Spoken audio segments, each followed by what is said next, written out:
Nếu ngay nick trong năng mà prap bom ôn làm pi rồi biết cầm nát tầm rung rồi có khăn nát video ở bàn trâm tới không cam vị thi kẹp hẳn đối để bom ôn bàn đăng sram hai thà nơi lời tiktok và video để dương trâu phô nắng vì miên tầm rung xinh nơi lời youtube video để dương trâu phô nắng vì miên tầm rung xinh hỡi facebook có miên tầm rung xinh phòng này chẳng thà ta dương cua chơi rơ tầm rung rồi có khăn nát video bài ná từ trâm trâu đầm bay dốc từ phô nơi lời social media để xem bàn lực làng nì muốn được xem bạn và hai chúng số mong ôn chui like thì có xem mà nè mùi phong bạn chẳng tỏ từ tạm đàn test nào tổng ọc nia chia đầm bông nút và mong ôn chui từ căn cam thì kẹp khát chỉ muốn sắn bạn mình tôi mong ôn chơi đây dùng new project bạn bây giờ bom ôn chui từ đó new project như hơi bom ôn từ select video mùi máu và thì họ lấyខ្ញុំយក video mini បាទហើយខ្ញុំចុច add បាទពេលដែលចូលមកដល់នៅក្នុងកម្មវិធី CapCut នេះបងប្អូនត្រូវគិតថាពេលដែលយើងកាត់វីដេអូមួយហ្នឹងថាតើយើងយកទៅផុសនៅលើ social media មួយណាបងប្អូនយកទៅផុសនៅលើ TikTok បងប្អូនយកទៅផុសនៅលើ YouTube ឬក៏បងប្អូនយកទៅផុសនៅក្នុង Facebook បងប្អូនត្រូវមានគិតឲ្យហើយថាតើកាត់វីដេអូមួយហ្នឹងយកទៅផុសលើអីឥឡូវខ្ញុំសូមបង្ហាញមួយបាទប្រសិនបើបងប្អូន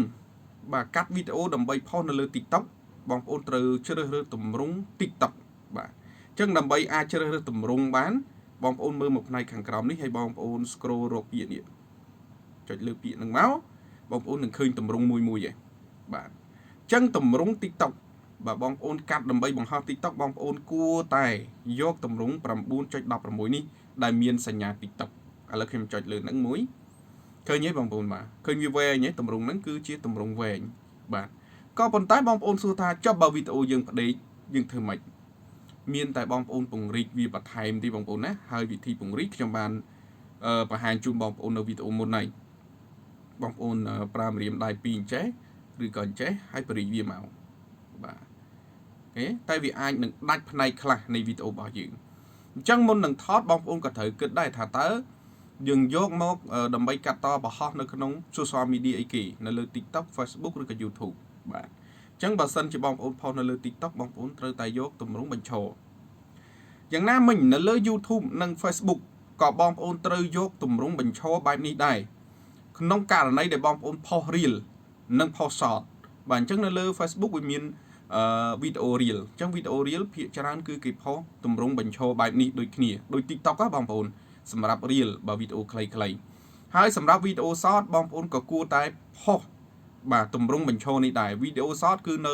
នៅក្នុង YouTube ជាវីដេអូខ្លីៗដូចគ្នាអញ្ចឹងបងប្អូនខ្ញុំចង់បញ្ជាក់ចំណុចហ្នឹងគឺបើសិនបើបងប្អូនកាត់សម្រាប់ផុសនៅក្នុង TikTok នៅក្នុងវីដេអូ Reel និងវីដេអូ Short បងប្អូនគួរយកទម្រង់បញ្ឈរដូចខ្ញុំបង្ហាញជូនហ្នឹងក៏ប៉ុន្តែក្នុងករណីដែលបងប្អូនបាទចង់ផុសបាទនៅលើ YouTube ជាវីដេអូវែងបាទអញ្ចឹងបងប្អូនគួរតែជ្រើសរើសទម្រង់ឥឡូវខ្ញុំចូលកន្លែងជ្រើសរើសទម្រង់បងប្អូនមើលមកខាងក្រោមហើយបងប្អូនបាទត្រូវយក 16.9 នេះអញ្ចឹងសម្រាប់បងប្អូនយើងដែលផុសនៅលើ YouTube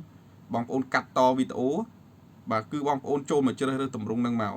ដើម្បីយើងកាត់ផុសនៅលើ YouTube និង Facebook ក៏បានដែរជាទូទៅសម្រាប់ខ្ញុំយកទម្រង់ផ្ដេកនេះគឺផុសទាំង YouTube ផងផុសទាំង Facebook ផងបាទអញ្ចឹងពេលដែលបងប្អូនកាត់បងប្អូនមកជ្រើសរើសទម្រង់ហ្នឹងមកហើយចុច tick មកបងប្អូនបាទអញ្ចឹងគឺវាជាទម្រង់ផ្ដេកបាទអញ្ចឹងបញ្ជាក់ជូនបងប្អូនចំណុចហ្នឹងបាទឬក៏បងប្អូនស្រឡាញ់ទម្រង់ផ្សេងទៀតបងប្អូនអាចទៅជ្រើសរើសតាមអ្វីដែលបងប្អូនចង់បានមកវាមានច្រើនក៏ប៉ុន្តែទម្រង់ដែលគេប្រើញឹកញាប់គឺគេប្រើតែផ្ដេកនិងឈរនឹងទីបាទហើយអាស្រ័យទៅលើស្ថានភាពវីដេអូបើសិនជាបងប្អូនថតសម្រាប់ TikTok បងប្អូនផុសបញ្ឈរថតបញ្ឈរមកសម្រាប់វីដេអូ Reel ក៏បញ្ឈរដែរនិងវីដេអូ Short ក៏បញ្ឈរដែរប៉ុន្តែវីដេអូ Long បាទវីដេអូវែងបងប្អូនគួរតែប្រើប្រាស់ទម្រង់ផ្ដេកគឺខ្ញុំបានបង្ហាញជូនមិញហ្នឹង 16.9 ហ្នឹងបាទចុះក្នុងករណីដែលបងប្អូនថតមកបាទថតមកវាមានទម្រង់បញ្ឈរអញ្ចឹងឥឡូវខ្ញុំ add មួយទៀតណាបងប្អូនខ្ញុំ add មួយទៀតបាទវាមានទម្រង់បញ្ឈរអញ្ចឹងបាទអញ្ចឹងវាអត់ពេញអេក្រង់យើងទេមែនទេបាទវាអត់ពេញអេក្រង់អញ្ចឹងមានវិធី2 วิธีที่មួយបងប្អូនចុចលើវីដេអូហ្នឹងហើយពង្រីកវាឲ្យធំបាទអញ្ចឹងវានឹងអាចបាត់ផ្នែកខ្លះនៃវីដេអូរបស់យើងបាទវិធីទី2បងប្អូនមិនបាច់ពង្រីកវាធំពេកទេពង្រីកប៉ុណ្ណឹងមកបានហើយបងប្អូនដាក់ blur ជុំវិញដាក់ blur ជុំវិញវីដេអូរបស់យើងដើម្បីដាក់ blur ជុំវិញបានបងប្អូនថយអស់ឲ្យនៅទំព័រដើមអញ្ចឹងបងប្អូនហើយបងប្អូនមើលមកខាងក្រោមនេះបងប្អូន scroll មករកពាក្យថា canvas ចុចលើ canvas នឹងមកបងប្អូនចុចពាក្យថា blur ពេលបងប្អូនចុច blur បែបនេះវាមានជំរើសចំនួន4អាទី1នេះគឺមិនសូវជាច្បាស់បាទរៀងច្បាស់បាទអធិស្ឋានទី2កាន់តែលែងច្បាស់ទី3រឹតតែលែងច្បាស់ទី4 blur កាន់តែខ្លាំងបាទអញ្ចឹងយើងដាក់ blur ជុំវិញអញ្ចឹងទៅក៏វាស្អាតម្យ៉ាងដែរសម្រាប់បងប្អូនយើងដែលគាត់ជ្រុលជាថតមកជាទម្រង់បញ្ឈរហើយណា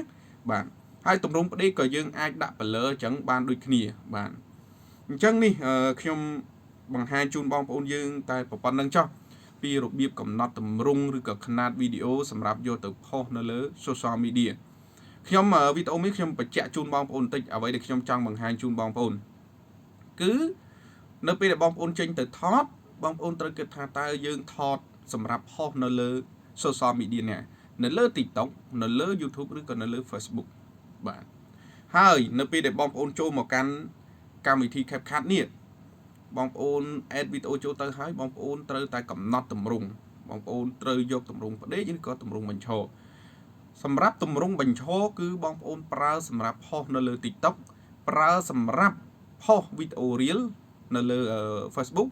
និងប្រើសម្រាប់ផុសបាទវីដេអូ Short នៅលើ YouTube បាទហ្នឹងខ្ញុំបញ្ជាក់កន្លែងហ្នឹង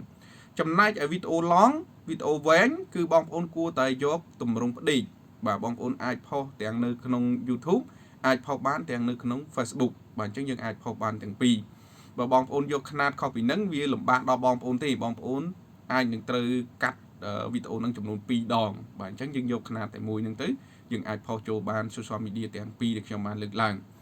អរគុណអញ្ចឹងថ្ងៃនេះមានតែការបង្ហាញជូនបងប្អូនយើងប៉ុណ្្នឹងទេហើយបើសិនបងប្អូនយើងបើមានចម្ងល់ផ្សេងអាច comment នៅខាងក្រោមពេលដែលខ្ញុំឃើញខ្ញុំនឹងឆ្លើយតបទៅកាន់បងប្អូនវិញហើយបងប្អូនដែលស្រឡាញ់ពេញចិត្តកុំភ្លេចចុច like និង share ម្នាក់មួយផងអរគុណយើងនឹងជួបគ្នានៅវីដេអូក្រោយជាបន្តទៀតបាទ